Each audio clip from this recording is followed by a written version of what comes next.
Hi friends, నేను మీ Kanakadurga advocate. ఈరోజు commercial disputes గురించి తెలుసుకునే ప్రయత్నం చేద్దాం.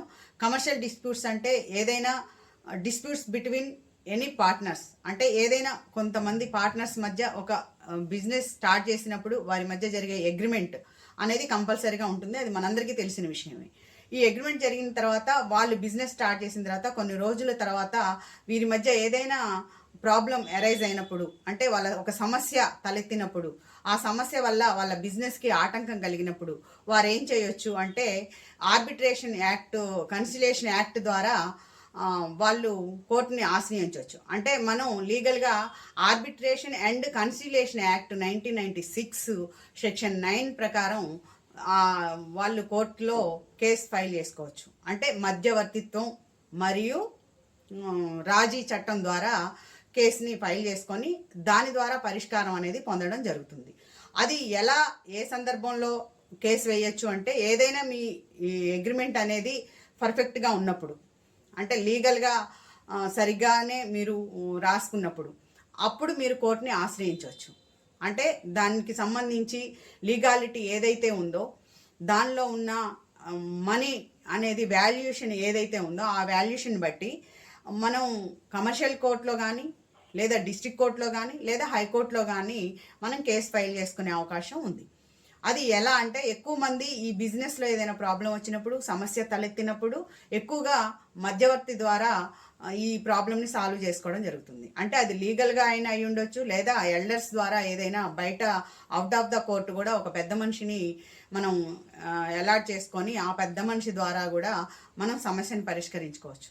లేదా లీగల్గా ఏదైతే లీగల్ అడ్వైజర్స్ ఉంటారో వాళ్ళ ద్వారా కూడా ఆ సమస్యను పరిష్కరించుకోవచ్చు.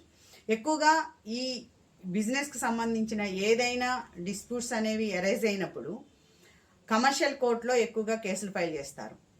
కమర్షియల్ కోర్టులో కేసు ఫైల్ అంటే మన వాల్యుయేషన్ బట్టి మనం ఇంతకుముందు చెప్పుకున్నట్టు. కాబట్టి మనం అగ్రిమెంట్ చేసుకునేటప్పుడే మనం ఏం బిజినెస్ చేస్తున్నాము, ఎలాంటి బిజినెస్ చేస్తున్నాము, ఈ బిజినెస్ని ఎప్పుడు స్టార్ట్ చేస్తున్నాము, ఎలాంటి టర్మ్స్ అండ్ కండిషన్స్ తోటి మనం ఈ బిజినెస్ స్టార్ట్ చేయాలనుకుంటున్నాము, అంటే షేర్స్ నీకు ఎంత ఇవ్వాలి, నేను ఎంత పెట్టుబడి పెడుతున్నాను, నువ్వెంత తీసుకోవాలి, ఎంతమంది పార్ట్నర్స్ ఉన్నారు అనేది కూడా ఒక క్లారిటీ తోటి మనం బిజినెస్ స్టార్ట్ చేయడం అనేది జరగాలి. అప్పుడే మన మధ్య ఏదైనా స్మాల్ అంటే చిన్న చిన్న సమస్యలు ఏదైనా తలెత్తినప్పుడు మనలో మనమే ఎవరైతే పార్ట్నర్స్ ఉన్నారో వాళ్ళ మధ్య డిస్కషన్స్ తోటి మనం సమస్యను పరిష్కరించుకోవచ్చు. ఈ ఆర్బిట్రేషన్ యాక్ట్ ద్వారా డిఎల్ఎస్ఏలో కూడా చెప్తా ఉంటారు, అంటే మీడియేషన్ ద్వారానే, మీడియేషన్ సెంటర్స్ కూడా మనందరికీ తెలుసు, మీడియేషన్ ద్వారా సమస్యలు పరిష్కరించుకోవడం చాలా సులభమైన మార్గం అని. అంటే మన సుప్రీంకోర్టు కూడా మనకు ఒక నినాదం ఇచ్చిందనమాట, ఏంటి, రాజీ మార్గమే రాజమార్గం అని. అంటే రాజీ మార్గమే రాజమార్గం అంటే ఇప్పుడు ఎన్నో లక్షల కోట్లు కేసులు, లక్షల కేసులు, వేల కేసులు పెండింగ్లో ఉన్నాయి మన దేశంలో.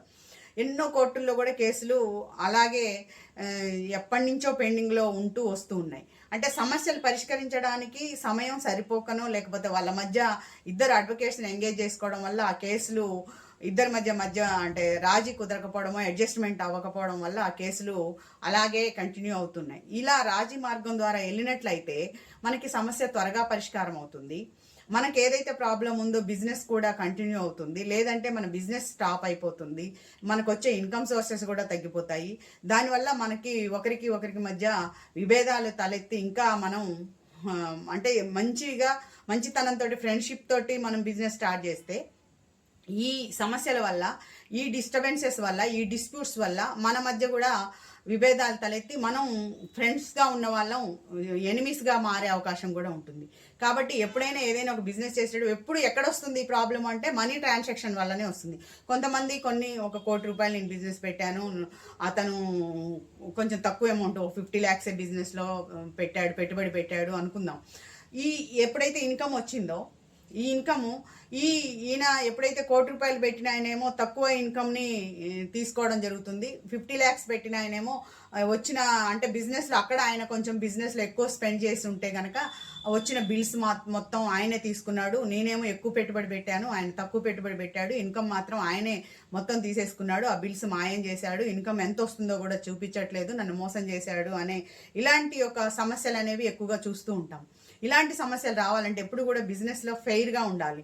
ఫెయిర్గా ఉన్నప్పుడు ఒకరికి ఏదైనా ఇన్కమ్ ఎంత వస్తుంది ఏంటి అనేది మీ ఇద్దరి మధ్యనే ఉండాలి, కానీ అది చిలికి చిలికి గాలివానే బయటకు వచ్చినప్పుడు ఇలాంటి కేసులు ఇవన్నీ కూడా తలెత్తే అవకాశం ఉంది. కాబట్టి ఈ కోర్టుల దాకా వెళ్లకుండా, ఒకవేళ కోర్టుకు వెళ్ళినా కూడా సమస్యని ఈజీగా పరిష్కరించుకునేలాగా మీరు మీడియేషన్ సెంటర్లో మీడియేషన్ ద్వారా, ఆర్బిట్రేషన్ ద్వారా మీరు సమస్యలు పరిష్కరించుకోవచ్చు. ఈ విధంగా లీగల్ అప్డేట్స్ కోసం మా ఛానల్ని సబ్స్క్రైబ్ చేసుకోండి, మమ్మల్ని సపోర్ట్ చేయండి. Thank you. నేను మీ కనకదుర్గ అడ్వకేట్.